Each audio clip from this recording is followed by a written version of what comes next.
Open Up the Heavens, and we also have Breathe. It's an oldie but a goodie, and we're putting a little bit of our Latin flavor on it this morning, so enjoy.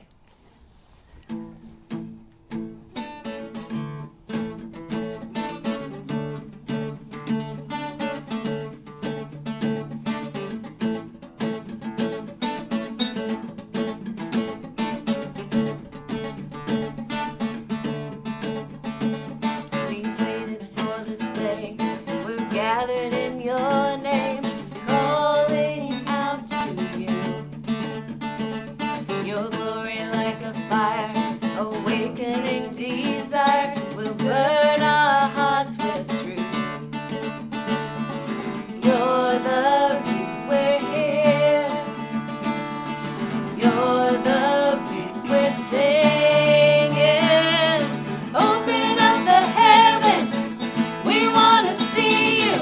Open up the floodgates, a mighty river flowing from your heart, filling every part of our praise. Sing, oh, oh, oh, oh, oh. Your presence in this place, your glory on our face. We're looking to the sky, descending like a cloud. You're standing with us now. Lord, unveil our eyes. You're the reason we're here. You're the reason we're singing. Open up the heavens, we want to see you. Open up the floodgates, a mighty river flowing from your heart, filling every part of our praise. Open up the heavens, open up the heavens. We want to see you. Open up the floodgates, a mighty river flowing from your heart, filling every part of our praise.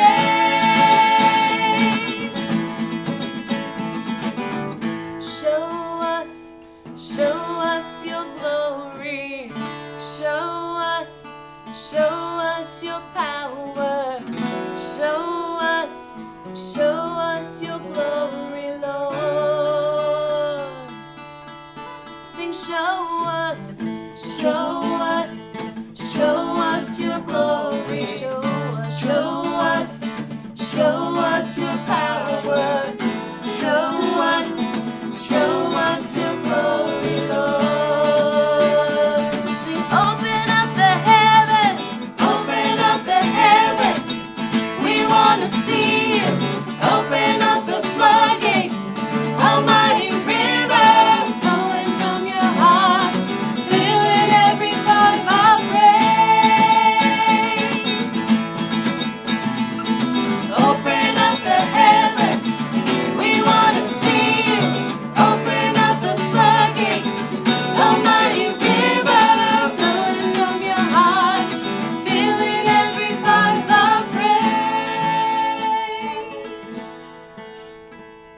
It's flowing from your heart, filling every part of our praise.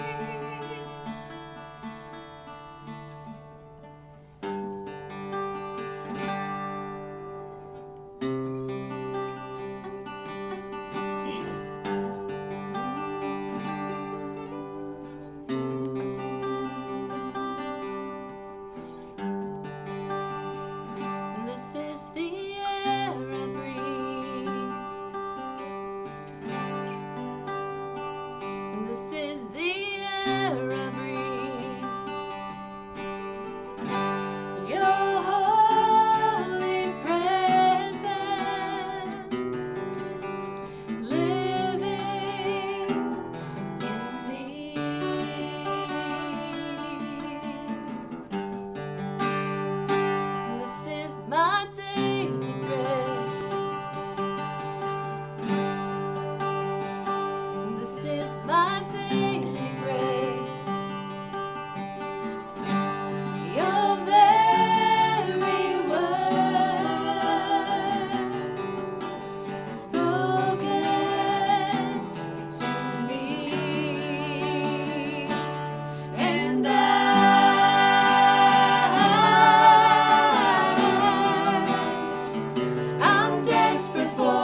puedes mi Señor.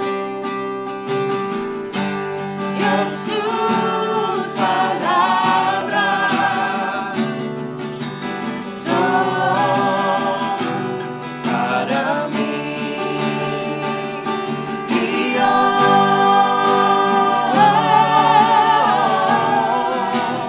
Y te anhelo, Señor.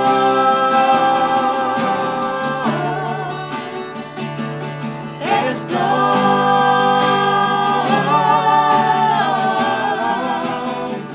perdido sin ti.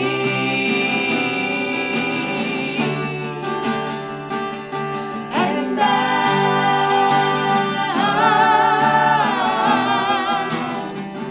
I'm lost without you.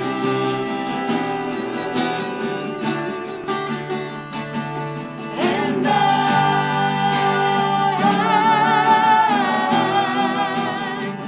I'm lost without you. I'm lost without you. Perdido sin ti.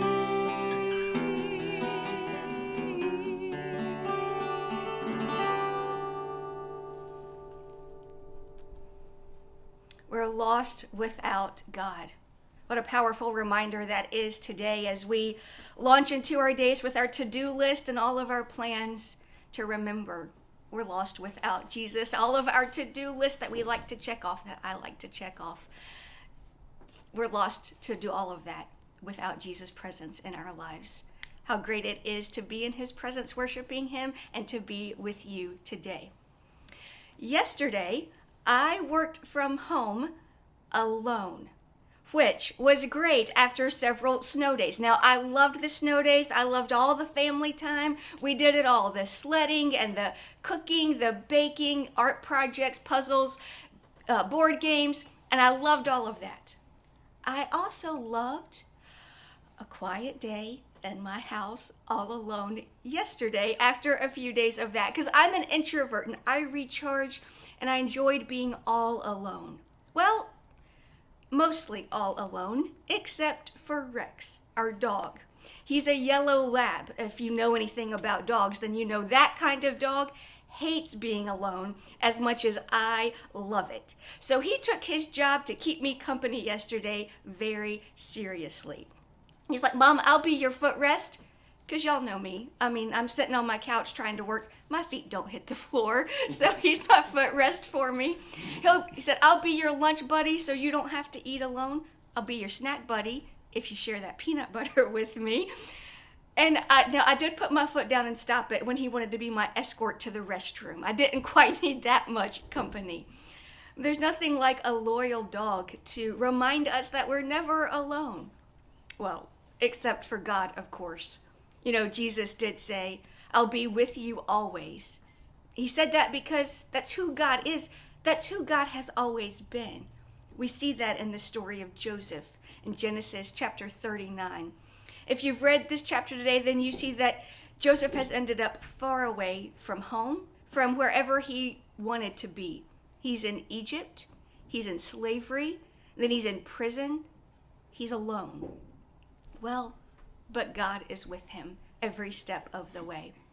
If you've read this chapter, did you notice the phrase, "the Lord was with him," or "the Lord was with Joseph"? Shows up 4 times in this chapter. Like the first one in verse 2. "The Lord was with Joseph so that he prospered, and he lived in the house of his Egyptian master." Joseph is prospering with God's presence, even though he's in Egypt as a slave in a master's house. Another example is in verse 21. I'm going to jump back to verse 20. "But while Joseph was there in the prison, the Lord was with him. He showed him kindness and granted him favor." God was with him in Egypt when he was in a master's house as a slave. God's with him in prison and still showing him kindness, still granting him favor. You know, Joseph was in Egypt and the Lord was with him. Joseph was in slavery and the Lord was with him. Joseph was in prison and the Lord was with him. Joseph was in charge, and the Lord was with him. And the Lord is with you. Maybe you're like Joseph. You've ended up far away from wherever you ever wanted to be. You feel mistreated and alone. Or maybe you've ended up exactly where you want to be, and you feel loved. You're surrounded by friends and family. Wherever you find yourself, the Lord is with you. Of course, it doesn't always feel that way, does it? I think our default sometimes is that we feel alone, we feel far away, or maybe we just are so busy, we don't feel at all. We just keep going all the places and doing all of the things. I wonder if that's why this phrase is repeated 4 times here. Do we need to be reminded over and over and over and over again that Jesus said he will never leave us or forsake us, that he will be with us always, all days, in all places? So on this day, where are all the places you will find yourself? If you're at home, the Lord is with you. In your car, the Lord is with you. At work, the Lord is with you. At school, the Lord is with you. So may you go into this day with eyes to see how God is at work around you. May you have ears to hear his voice throughout your day, reminding you that he's there. May you have the senses to feel his presence in your life, in your home, in your work, in your school, in your community. Thank you for starting your day with us. We hope you have a wonderful day. We'll see you back here